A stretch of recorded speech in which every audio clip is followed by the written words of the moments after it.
Saúde, irmão, na paz do Senhor. Amém. Nós estamos estudando o livro de Romanos, a carta de Paulo aos Romanos, e hoje nós estaremos estudando o capítulo 5. Nós estudamos o capítulo 4 a semana passada, da nossa irmã Carol. Eu fiz essa pergunta porque uma vez o pessoal abre a sua Bíblia no livro de Abel, e as pessoas começaram a procurar na Bíblia o livro de Abel. Ficaram quase o culto inteiro procurando, e descobriram que não existia o livro de Abel na Bíblia. E eu estou falando isso da igreja de pastores que estavam no culto procurando. Então, a gente pensa que isso é uma coisa que não acontece muito, mas acontece bastante, amém?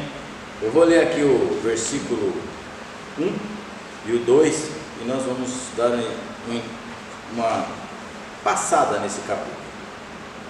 Diz assim, justificado, pois, mediante a fé, temos paz com Deus por meio de nosso Senhor Jesus Cristo, por intermédio de quem obtivemos igualmente acesso pela fé a esta graça, na qual estamos firmes, e gloriamo-nos na esperança da glória de Deus. Amém? Senhor, em nome de Jesus, nós lemos a Tua palavra é santa e poderosa. Nessa noite, Pai, nós estamos aqui para aprender. Senhor, ó Pai, fala conosco, Senhor, porque nós nada podemos fazer sem a Tua presença. Senhor, como diz, ó Pai, já foi orado aqui nessa noite, e nós conheçamos e prossigamos em conhecer a Deus. Senhor, muitos querem conhecer o Teu poder, muitos querem conhecer os efeitos da Tua graça e da Tua misericórdia, mas poucos querem conhecer a Ti como Deus Salvador. Por isso, nessa noite estamos reunidos aqui, não porque somos bons, ó Pai, mas que fomos chamados pela Tua graça, pelo Teu amor, não porque somos capazes, mas porque o Senhor nos capacitou e nos tirou do mundo das trevas e nos trouxe para a luz. Nessa noite, Pai, abra o nosso entendimento, começa pela minha vida, abra, Senhor, o entendimento da Tua igreja, que nós possamos, Senhor, comunicar essa palavra, e essa palavra ter, ó Pai, o caminho correto, Senhor, e que não se extravie nem para a direita, nem para a esquerda, é o que eu te peço, em nome de Jesus, em nome de Jesus, amém? Aqui no capítulo 5 de Paulo, alguns teólogos dizem que ele é o intermédio entre o começo e o fim, é o meio, porque no capítulo 6 você vai ver que vai estar começando a tratar de outros assuntos, O capítulo 5 ele começa aqui dizendo o benefício, da justificação, Alguém sabe o que é justificação aqui? Já que a Carol ajudou a gente. O que é justificação, irmão? Tornar uma pessoa inimputável. Isso, tornar uma pessoa inimputável, mas sabendo que ela é errada, falha. Então, vamos pegar o caso de alguém, nos Estados Unidos é bem comum, no final do ano, ou aqui no Brasil também, mas nos Estados Unidos tem um indulto lá que o presidente dá para uma pessoa, que chama-se clemência do presidente. Então, o presidente fala, olha, eu sei que você cometeu tal ato, mas eu como presidente, eu vou te indulto, vou te dar um indulto, você vai não vai cumprir essa pena. Geralmente eles fazem isso para sentenciados no corredor da morte.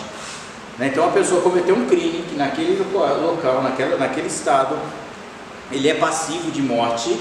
Quando a pessoa está se aproximando do seu grande dia, do grande final, ele recorre ao presidente, e o presidente ou o governador do estado tem a autoridade de dizer não e sim, Então, aí se o presidente diz sim, ele está liberado, ele não vai morrer, ele vai continuar cumprindo a sua pena e não vai morrer.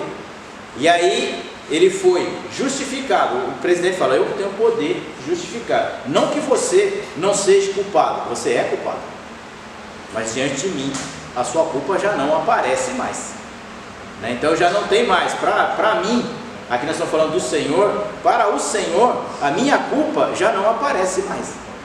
O que aparece é o sangue de Jesus na minha vida, é o sangue do Cordeiro. O que aparece é a graça do Senhor Jesus Cristo, que é derramada sobre todo aquele. Se tirar essa capa, vamos dizer assim, essa proteção do Espírito Santo de Deus, Deus vai nos enxergar exatamente como nós somos, pecadores, falhos e problemáticos.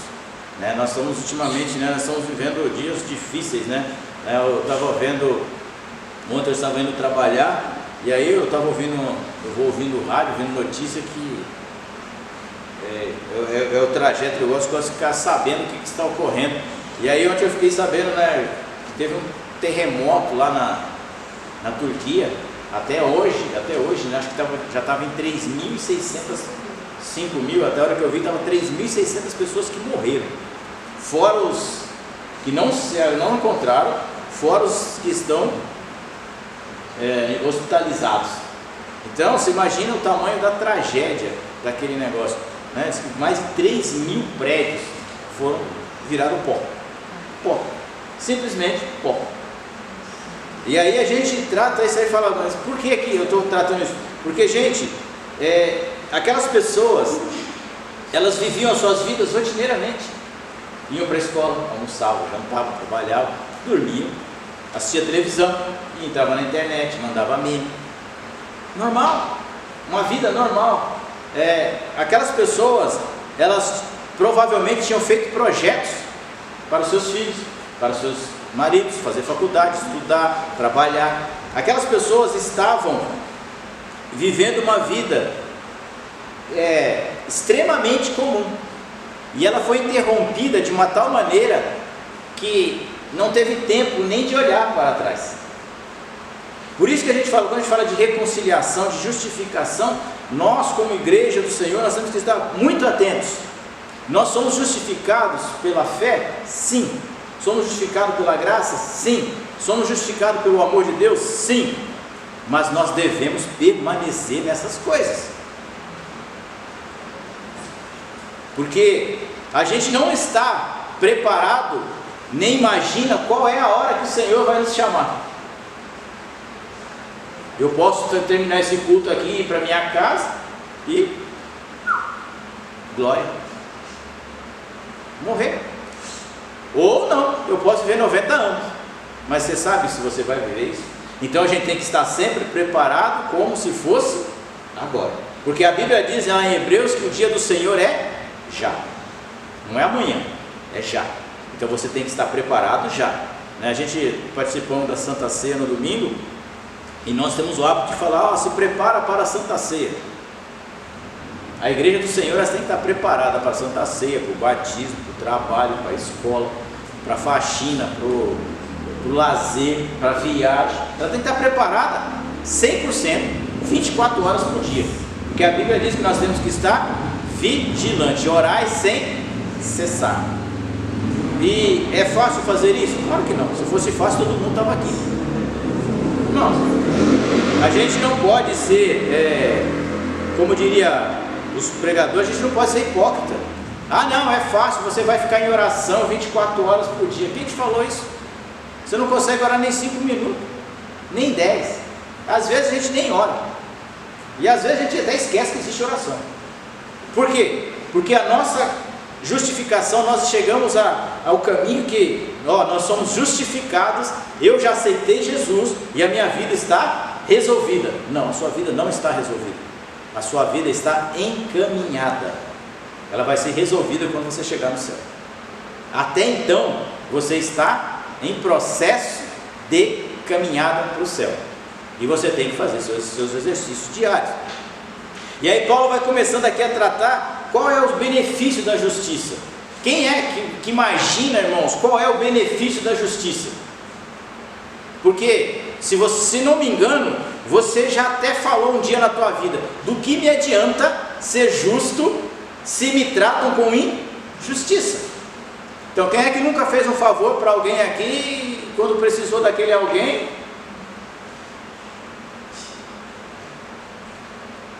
meu amigo, sinto muito te dizer, mas eu não posso te ajudar. E aí você tem o sentimento de injustiça. Eu sou uma pessoa injustiçada. Geralmente acontece muito com os filhos, né?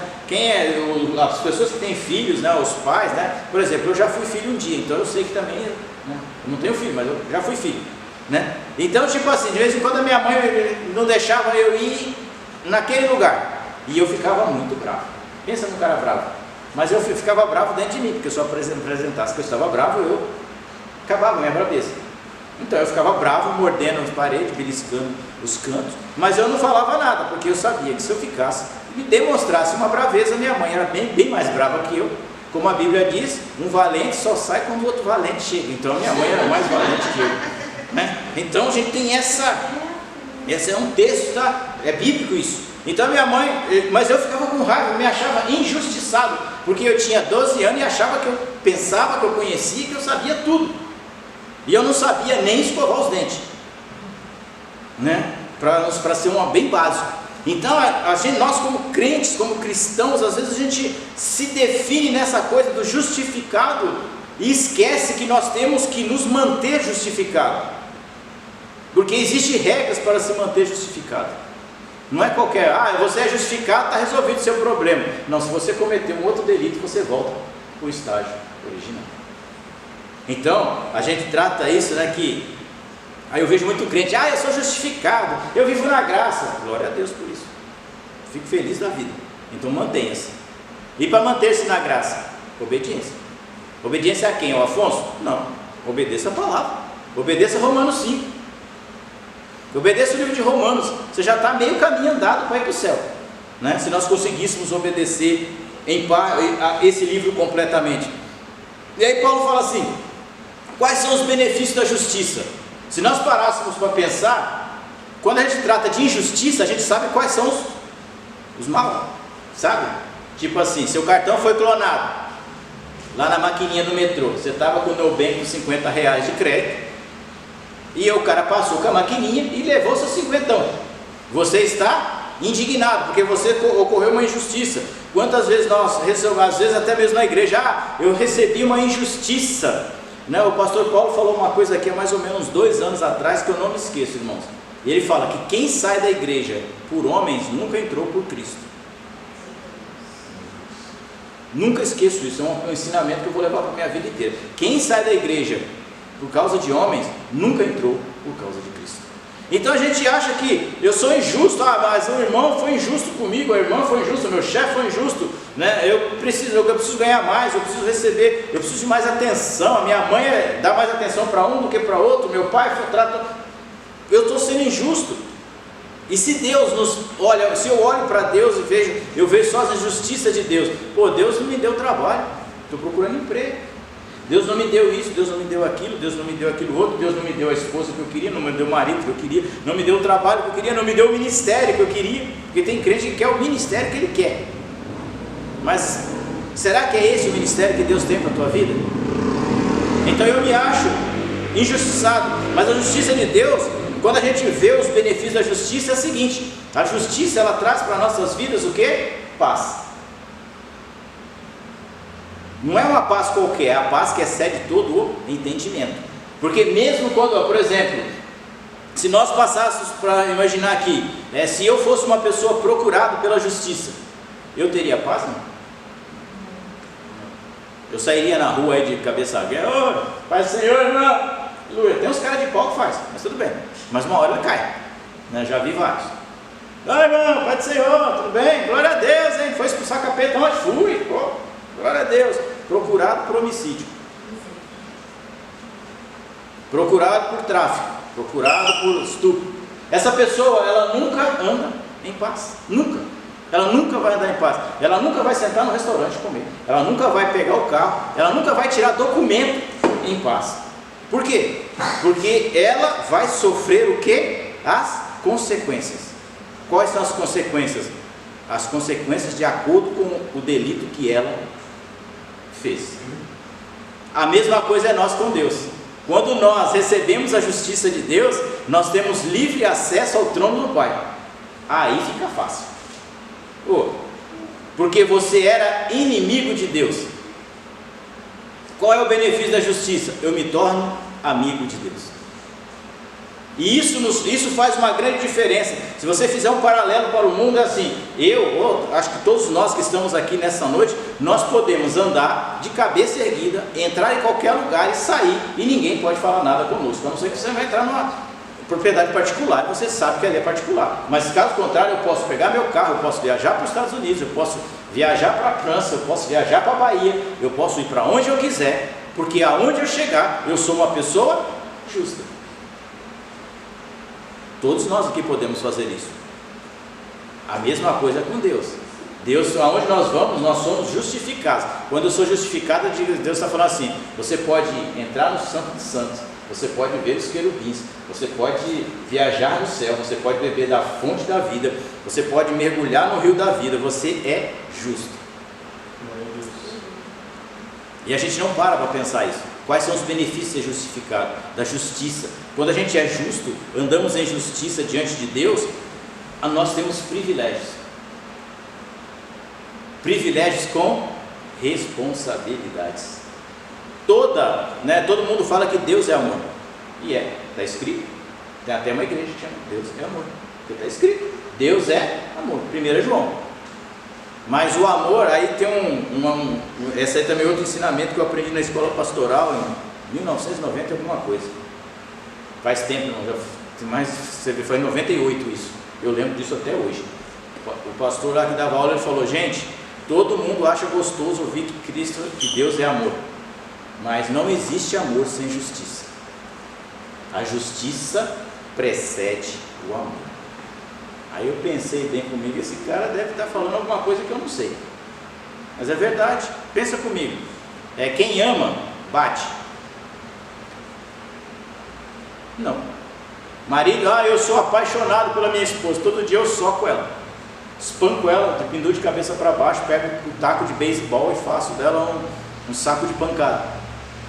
Que amor é esse? Você já viu aquela, matei por amor? Não. Você matou por ser egoísta, safadeza, canalice. Você matou por qualquer outra coisa, covardia. Por amor não. Porque se eu amo, eu respeito a minha esposa. Se eu amo, eu respeito meu filho. Se eu amo, eu respeito meu pastor. Se eu amo, eu respeito o músico. Eu respeito o irmão da igreja. Aquele que está aqui há 40 anos é aquele que chega amanhã, que vai chegar amanhã, ou aquele que chegou ontem. Eu respeito. Então a justiça, a prática da justiça, ela não invalida o amor, mas ela é uma das características de quem ama. Porque a justiça, ela diz: o que eu não quero que faça comigo, eu não vou fazer com o próximo. É simples. É simples de se falar, difícil de se viver. Porque a gente gosta muito do amor de Deus. O amor de Deus é bom, é claro que é. Mas Deus fala: eu sou o Deus da justiça. Jeová Tesdexiu. Está lá em Jeremias. Então a gente fala assim: vamos lá, vamos manter. Tivemos igualmente acesso pela fé a essa graça, na qual estamos firmes e gloriamos na esperança de quem? Da glória de Deus. Você não se gloria na sua glória. Paulo diz: se eu tenho que me gloriar, vou gloriar em Cristo, porque em mim não dá para gloriar nada. Então a glória é de Deus. Gloriamos na esperança da glória de Deus. E não somente isso, mas também gloriamos nas próprias tribulações. Agora que começa a ficar bom. Então tem muito crente que gosta de Deus enquanto está tudo tranquilo, de boa. Tenho uma boa casa. Não estou falando que é pecado você ter boa casa, tá? Você tem que ter casa, de preferência uma boa casa. Eu tenho um carrinho para mim circular, um carro automático, que é para mim não fazer força para mudar a marcha. Eu tenho um bom emprego, eu tenho uma bela esposa. Eu estou falando de mim, tá, gente? Eu tenho uma bela esposa, eu tenho uma ótima família, que vivemos sempre juntos e se arrebentando, né? Brincadeira, né? Família é tudo igual, irmão. Não adianta você achar que a sua é pior do que a minha, não. É igualzinha a minha, tá? A minha diferença da minha para você, da sua, é que nós não ficamos perto. Vocês não sabem da minha. Mas, né? Mas graças a Deus somos uma família tranquila. A minha família está tranquila. Ninguém saiu do grupo do WhatsApp até hoje. Ó, você vê, ó, já tem 5 anos no grupo do WhatsApp, está todo mundo lá. Então, tipo, no grupo não tem pornografia, não tem nada. Só tem besteira e assuntos aleatórios. Bom dia, boa tarde, como vai você? Tudo bem? Estou aqui em Mariporã, alguém pode subir para me dar carona? Coisa desse tipo. Então, eu tenho essas qualidades. Então, eu posso glorificar a Deus. Tenho uma saúde, a minha pressão é 12/8. Glória a Deus. Não tenho problema de saúde, de pressão. Não tenho problema cardíaco. Né? Eu fiz o teste lá, meu coração está bom pra caramba. Da esteira lá, fiz aquele ergonograma, o médico falou: rapaz, estou impressionado. Eu falei: glória a Deus, eu também, é Jesus, né? Porque o que a gente come por aí, só Jesus para fazer a digestão daquilo, né? É terrível, irmão. quando a gente trata essas condições, e a gente fala, mas eu estou bem, eu tenho um bom ministério, eu sei que ninguém gosta, mas eu sou professor da escola bíblica, ó, que beleza, é um ministério maravilhoso, irmão. Tem uma fila de gente querendo dar aula aqui, no lugar, e eu sou aqui, privilegiado, eu sou pastor, pela misericórdia de Deus, ministério muito bom, também tem uma fila ali, o pastor Vanderlei disse que um dia desses está até pensando em dispensar uns currículos, porque tem tanto pastor na fila, para chegar aqui, para assumir, e a gente está aqui, mas haverá um dia na nossa vida que haverá tribulações, como Paulo escreve lá em Efésios capítulo 6, estais revestis, pois, de toda a armadura de Deus, e estais firme no dia da dificuldade, ou tribulação, porque um dia atrás, alguns anos atrás, falo eu e não vós, alguns anos atrás eu não tinha dinheiro para pagar o ônibus para vir para a igreja, eu ia a pé. Eu andava 45 minutos, uma hora para chegar até a igreja. Eu não tinha dinheiro para comprar uma camisa, e eu ia sempre com a mesma camisa. Por quê? Porque eu não tinha dinheiro para comprar. Eu não tinha dinheiro para fazer um monte de coisa. Eu tinha enfermidades, e de repente a minha enfermidade me limitou a algumas coisas. Mas em tudo isso, eu nunca deixei de entender que a graça de Jesus Cristo, que a graça do Senhor estava sobre a minha vida. Por quê? Porque os dias maus vêm e as tribulações elas vêm não para te destruir. Isso não é clichê de crente, irmão. Porque tem muito pregador que chega aqui e grita, esse deserto não é para te matar. Não é não, mas morreu todo mundo no deserto que não obedeceu a Cristo. E aí? Explica para mim. Existe deserto na vida? Por exemplo, ninguém vai para o deserto, irmão, com as suas próprias pernas. Jesus foi para o deserto como? Guiado pelo Espírito. O povo de Israel foi para o deserto como? Guiado por quem? Por Deus. A nuvem de dia e a luz à noite. Quem é que guiava o povo no deserto? Agora tem gente que quer ir para o deserto sozinho, vai morrer de frio, vai morrer de calor. Você escolhe. Você pode escolher. Você morre no meio termo, tipo 6 horas da tarde, frio e calor. Você pode escolher. Então, as tribulações, quando a gente fala de tribulação, nós estamos falando de tribulações, não as tribulações que vêm do adversário sobre nossa vida, não é essa tribulação, a tribulação que Deus está falando aqui, pelo contrário, é essa tribulação, aquela tribulação que não está no seu controle, não está no meu controle. Então tem coisas que acontecem na minha e na tua vida, que é para que a glória de Deus se manifeste, como foi ministrado aqui pelo diácono Alexandre. Quando Jesus ouve a história de Lázaro, que Lázaro estava doente, Lázaro era amigo de Jesus. Lázaro não era pastor, não era obreiro, não era nada. Lázaro era apenas amigo. Então eu te aconselho a ser amigo de Jesus. E você pensa comigo, se ele era amigo de Jesus, Jesus ficou 3 dias esperando, a fila está grande. Para pensar comigo. Ele era amigo de Jesus, ele comia na casa de Jesus. Marta tinha secado seus pés com o próprio cabelo, derramado um vento na vida dele, Maria, e ele estava todo lá, e ele comia, toda vez que ele passava o Betânia, ele passava na casa dele, e quando ela manda um recado para ele, ela manda um recado bem atípico. Jesus, olha, mexendo com o psicológico de Jesus, nunca mexa com o psicológico de Jesus, não, é que eu falei aqui na escola bíblica dominical, nunca tente bajular a Cristo, que aquelas mulheres lá no capítulo 11 de Lucas falam, bendita ao ventre que te fez vir ao mundo, bendito os peitos que te vão alimentar. Aí Jesus olha para ela e fala, bendito nada, bem-aventurado é aquele que ouve as palavras e as guardam. Naquele capítulo Jesus estava extremamente na voadora com todo mundo. E aí ele pega e fala, o teu amigo que está doente. Qual era a esperança daquelas 2 mulheres? Que Jesus largasse tudo que tinha para fazer e viesse até a sua casa. É uma tribulação ter uma enfermidade em casa, irmão? Claro que é. Ninguém está falando aqui que é gostoso ter tribulação em casa. Ninguém está falando aqui que é legal ter uma enfermidade, alguém enfermo em casa. E a Bíblia diz que Jesus pega, escuta o recado e fica lá, aonde? 3 dias. E ele manda um recado para elas, ó, essa doença não é para a morte, é para a vida. E é para o quê? Para que o meu nome seja glorificado. Aí as moças falaram, pode ficar tranquilo, não vai morrer não. Jesus falou que é para a vida, não é para a morte. E aí isso acontece na minha vida. Às vezes eu estou com uma situação difícil na minha vida de se resolver, e aí vem um profeta aqui e fala, Jesus está entrando com provisão na tua vida. Aí você sai daqui alegre, glória, aleluia, pá. Aí só que não acontece aquilo, acontece outra coisa. Você fala, peraí, meu profeta, as informações, não, você entendeu o negócio errado. E Jesus trata aquela situação, e aí ele fala, essa aqui não é para a morte, é para a vida.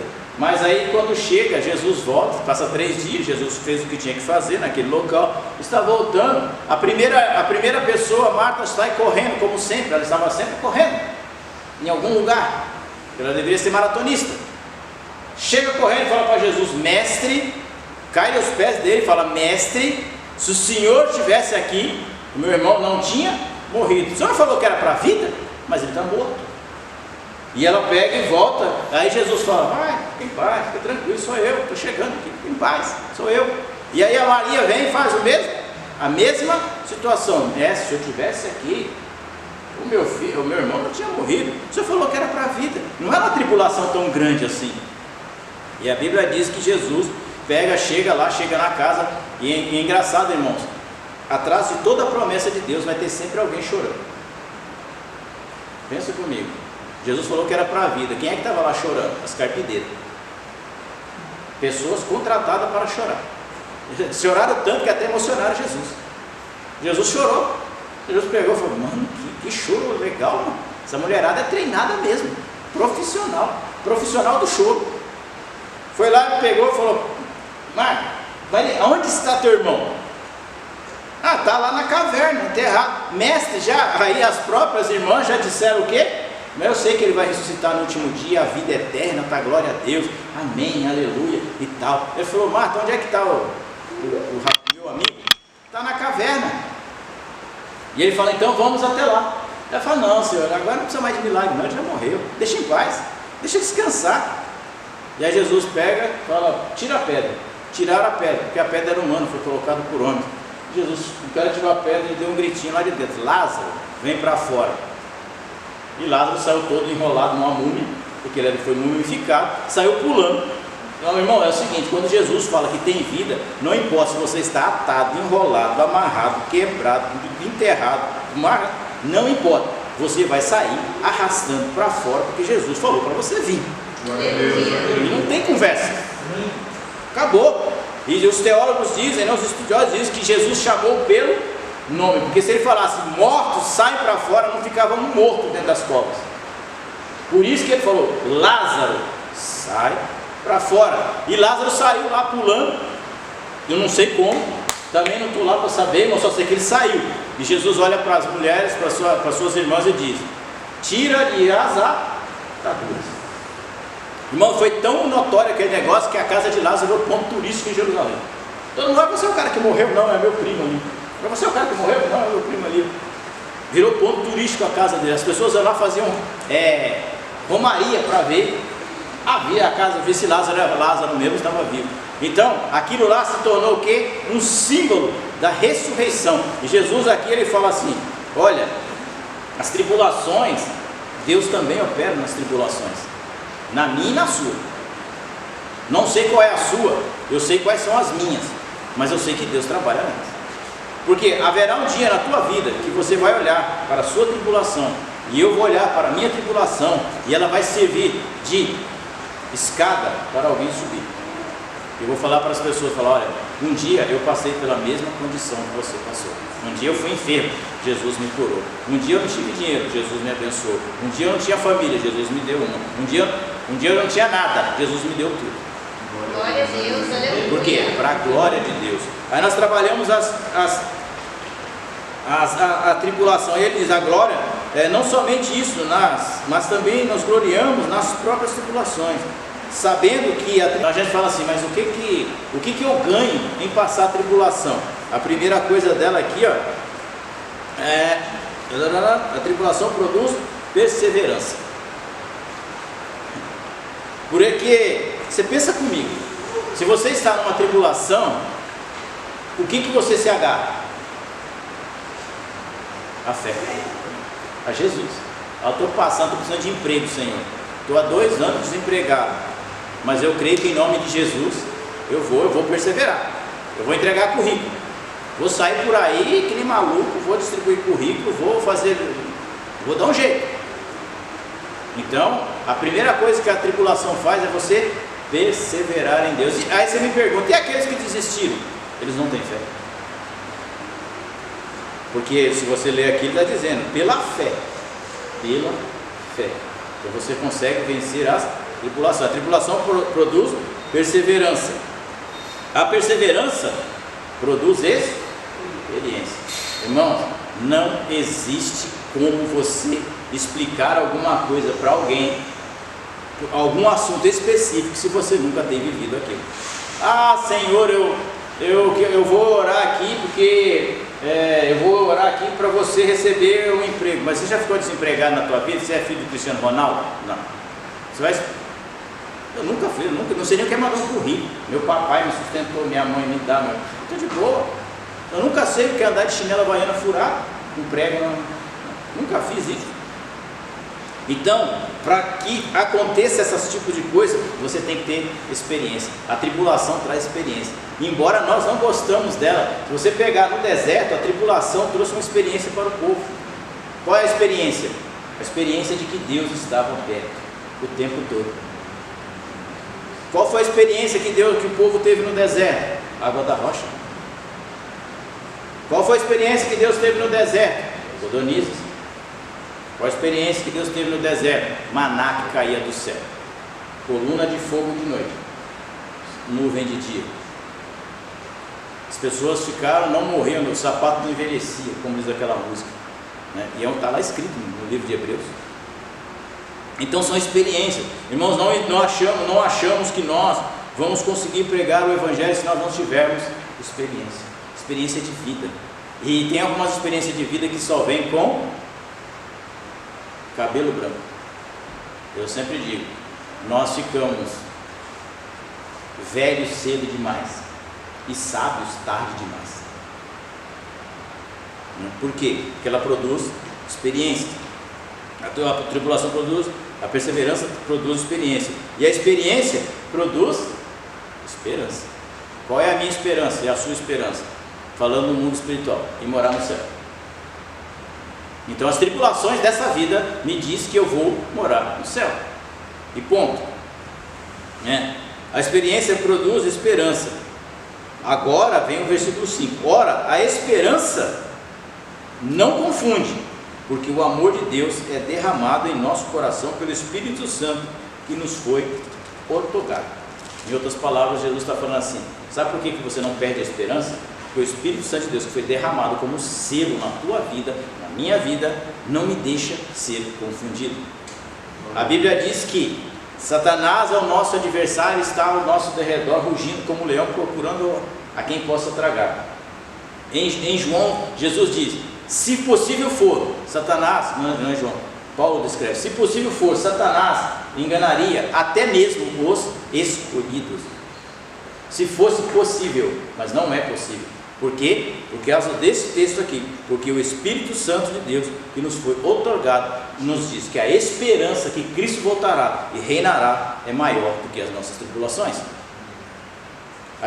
Quando a gente trata isso na nossa vida, a gente para pensar e fala: puxa vida, a pergunta de Pedro, né, como o presbítero pregou aqui no sábado: o que nós vamos ganhar se nós largarmos tudo? Abrimos mão da nossa vida, abrimos mão dos nossos desejos, das nossas vontades. Jesus olha para ele e fala: pô, você vai ganhar o céu. Ô glória, aleluia. Aí Pedro falou: agora você vai saltar no Espírito, vai ganhar 100 vezes mais aqui na terra. Aí Pedro saiu pulando, virou, falou: agora que eu vou seguir a Deus mesmo. Porque a nossa esperança está em Deus. Ela foi outorgada, o Espírito Santo foi outorgado, quer dizer, ele foi acreditado, ele foi derramado, ele foi entregue para nós. Como diz lá em João 14: não vos deixarei órfão, enviarei outro consolador, igual a mim. Se ele mandou outro, igual a ele. Então foi outorgada. Então a esperança que nós temos em Deus, ela não é uma esperança que vai se acabar quando nós saímos dessa porta.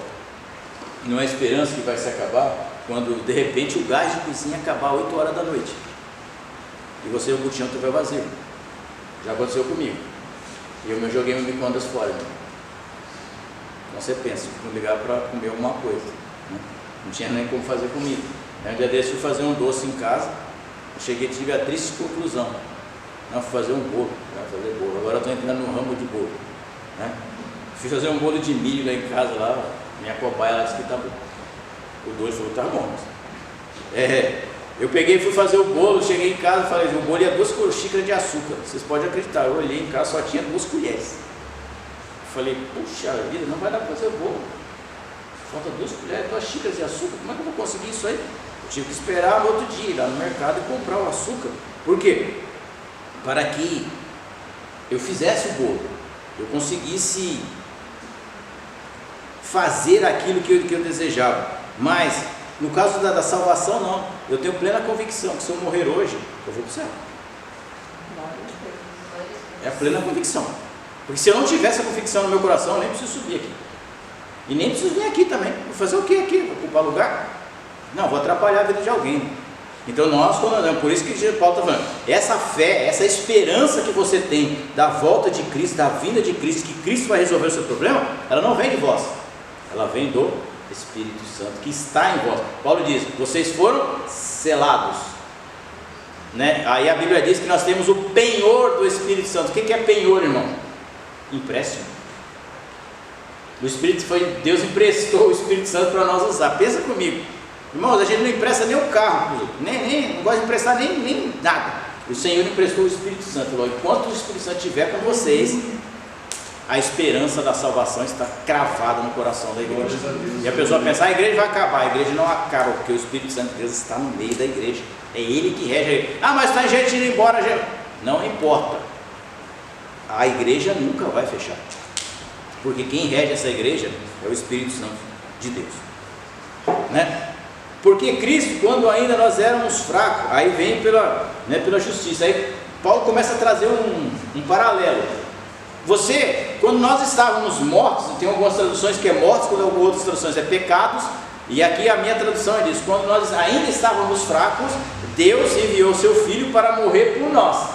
Aí Paulo descreve, por alguém bom, mais ou menos razoável, provavelmente até que alguém morria, uma mãe pelo filho, um pai, um filho pelo pai, né? Talvez até morreria, mas por um perdido, sem vergonha, mentiroso, que nem eu, não vou morrer nada. Você está maluco? Você está doido? Então Paulo está dizendo aqui, ainda Deus prova do seu amor para conosco, ainda que nós sejamos errados, totalmente fora do padrão, Deus ainda mandou o seu Filho para que todo aquele que nele crê não pereça, mas tenha a vida eterna. E aí ele diz, mas o amor de Cristo sendo ainda nós pecadores, né? Logo agora, muito sendo justificado pelo seu sangue, seremos por ele salvos da ira. Porque se nós quando fomos inimigos de Deus, lembra que eu falei da justiça? Se nós éramos inimigos de Deus, fomos reconciliados com Deus mediante a morte do seu Filho, muito mais estando já reconciliados. Reconciliar, o que significa a palavra reconciliação, irmão? É quando você tem um problema com alguém, você vai lá e se reconcilia, volta a ter comunhão. Então você devia o tapué que você pegou emprestado, você vai lá e devolve, porque foi motivo de briga. Aí você devolve o tapué cheio, é claro, que aí você tem uma conciliação. Quando você vai diante de um juiz, para alguns casos, né, principalmente o civil, e aí o juiz fala, vamos tentar uma conciliação. O que é? Colocar os dois frente a frente e acordo. Então Deus fez um acordo conosco, nos reconciliou em Deus, em Cristo, com Ele. Eu tenho um acordo com você. Enquanto você estiver em Cristo, você é meu amigo. Enquanto você estiver em Cristo, você está reconciliado no céu. E tudo que você falar eu escuto. E às vezes até respondo.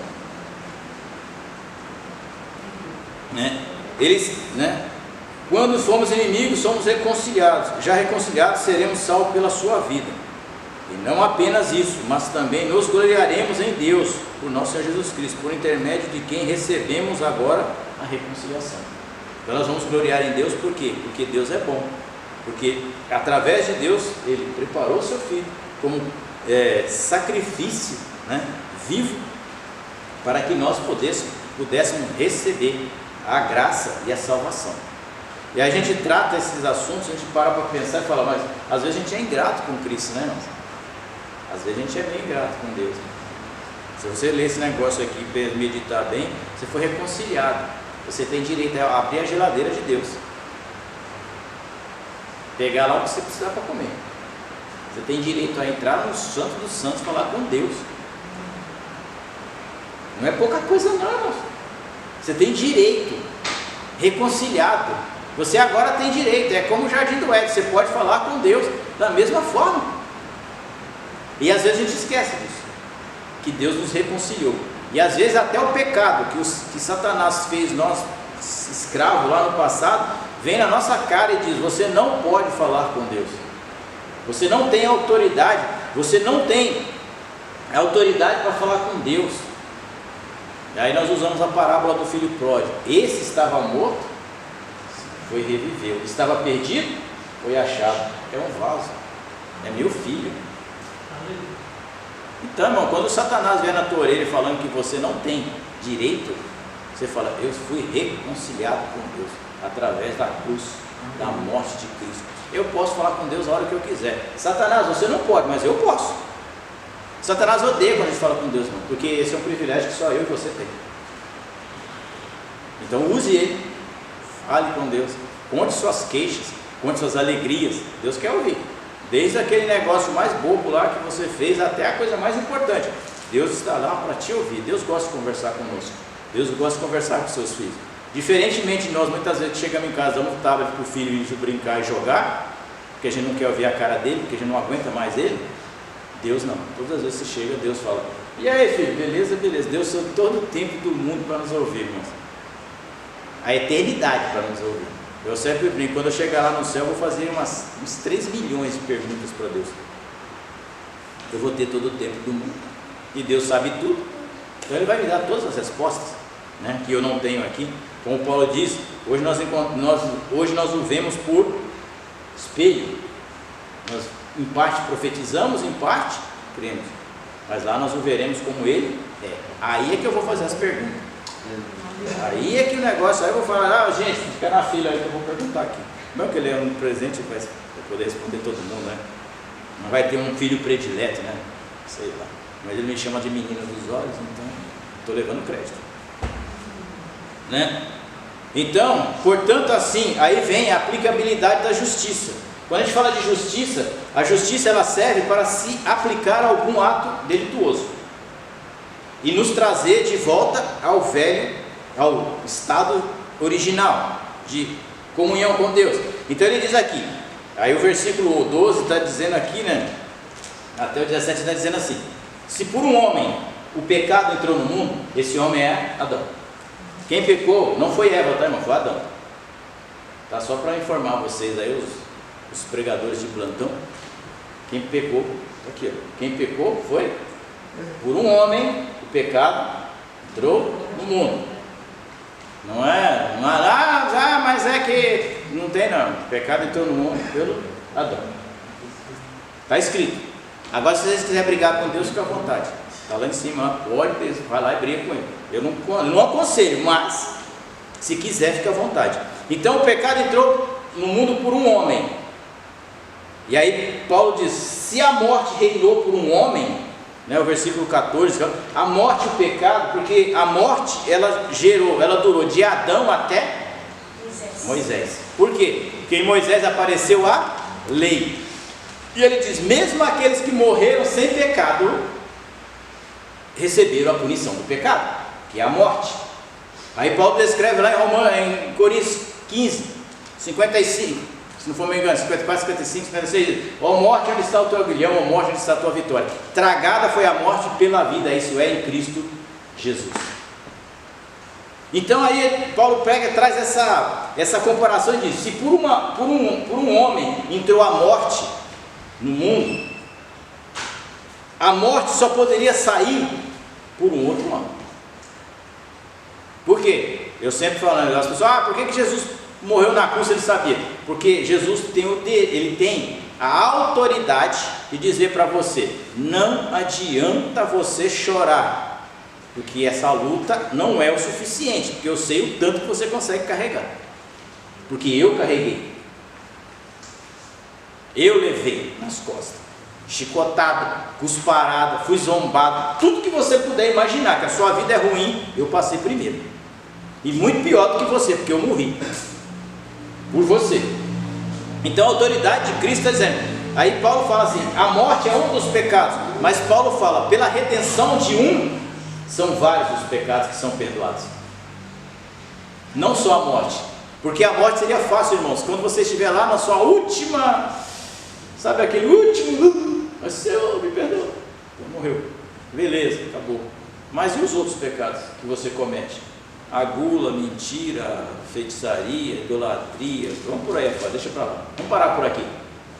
Então, quando fala que Cristo vai morrer lá e fala assim, se por uma, ele diz aqui, pois assim como por uma só ofensa veio o juízo sobre todos os homens que morreram, a condenação, assim também, por um só ato de justiça, veio a graça sobre todos os homens, para a justificação que dá a vida.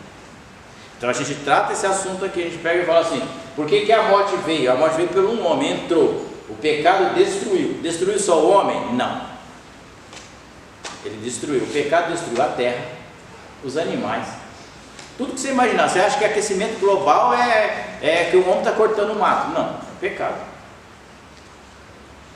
Se você, eu estava vendo um estudo, aí é de científico agora dos nossos dias. Eles estavam vendo um estudo científico na China, no deserto, acho que é de Gobi lá. O deserto ele vai, com o tempo ele vai desertificando, ele vai aumentando. Os caras estão plantando árvores, começaram a plantar árvores em 1970. Eles já plantaram o equivalente a 600 mil quilômetros de árvore para impedir a desertificação. Aquele lugar foi sempre deserto? Não. Porque a Bíblia diz: por sua causa, homem, a terra produzirá cardo, abrolho e espinhos. Não tinha isso antes do pecado. Então quem causou isso foi o pecado, a ação do pecado. Não se iluda, nós não pecamos e não acontece nada só comigo, acontece com todos aqueles que estão ao nosso redor. Quando eu peco, eu arrasto metade da igreja. Se eu pecar, o pastor pecou, falei, cara de picareta mesmo, falava lá, pregava bonito, agora não quero mais saber de Jesus não. Quando você peca, você arrasta a sua família junto. Não tem, a ação do pecado, ela não é específica em você, ela atinge aqueles que estão à sua volta, indireta ou diretamente. Então por isso que quando Paulo trata aqui, então ela é a justificação que dá a vida. Então se por um homem entrou a morte e vários os pecados, assim também Cristo. Por Cristo nós recebemos a justificação que dá a vida, porque como pela desobediência de um só homem muitos se tornaram pecadores, assim também por meio da obediência de um só muitos se tornarão justos. Ele não está falando todos, muitos. Porque esse texto aqui ele se aplica a quem crê. Aí mais para frente você vai ler em Romanos 10. Com a boca se confessa, e com o coração se crê, e com a boca se confessa que Jesus Cristo é o Senhor. Então você traz essa evidência, se tornarão justos, e o que justifica o homem são os seus, o resultado da justiça são os seus frutos. Não adianta, irmãos, às vezes as pessoas falam: eu vou me batizar. Se batiza, não muda nada, o cara continua do mesmo jeito. Quer dizer, até pior, porque pega uma gripe. Não serviu para nada. Então, aí você fala, como é que você conhece um cristão? Pelo seu fruto. Ah, o irmão se batizou, agora vai no culto de ensino, escola bíblica dominical. Glória a Deus. E os seus frutos como são? Ah, bate na mãe, xinga todo mundo, é um cavalo.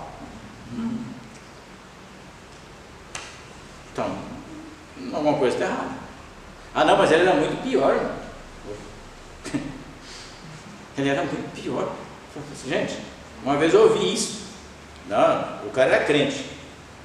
Ele fumava escondido. Não estou falando, não, que se você faz o hábito, mano, você acha que ninguém sabe que a pessoa fuma.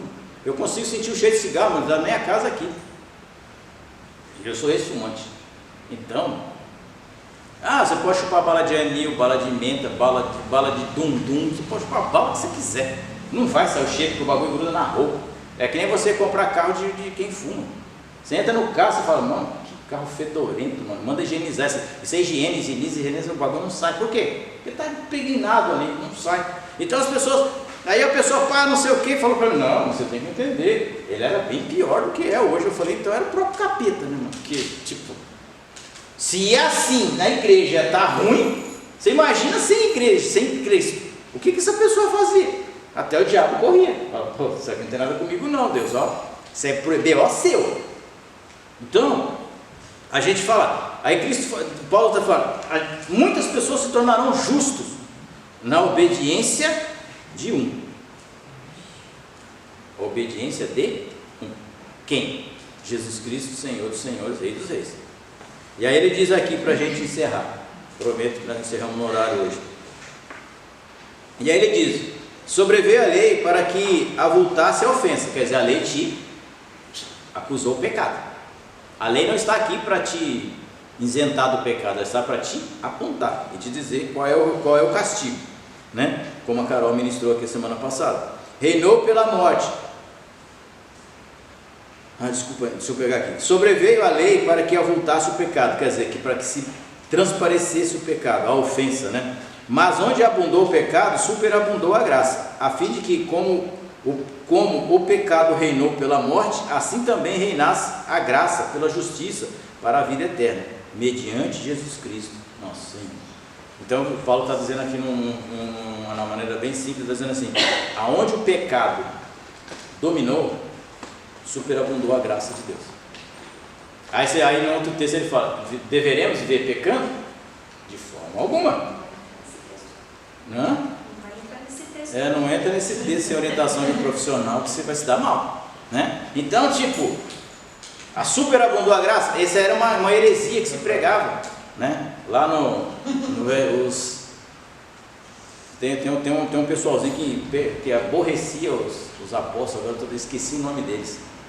Eles acreditavam que quanto mais você pecasse, mais a graça de Deus se manifestava. Imagina, na igreja, você pecou quantas vezes hoje? 20? Deus não se manifestou legal. Pequei 45 vezes, estou cheio da graça.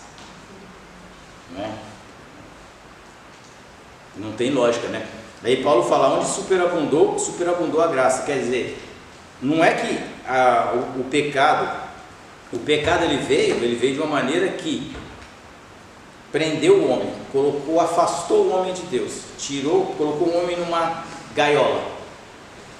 E aqui Paulo está falando assim, aonde havia o pecado, não é que o pecado foi curado, só superabundou a graça, porque é um favor imerecido.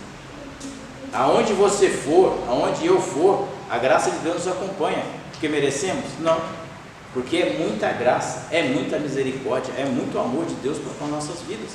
Então Paulo está falando assim, se tinha pecado, a graça cobriu tudo. Não só cobriu, superabundou. Foi uma avalanche de graça na tua vida.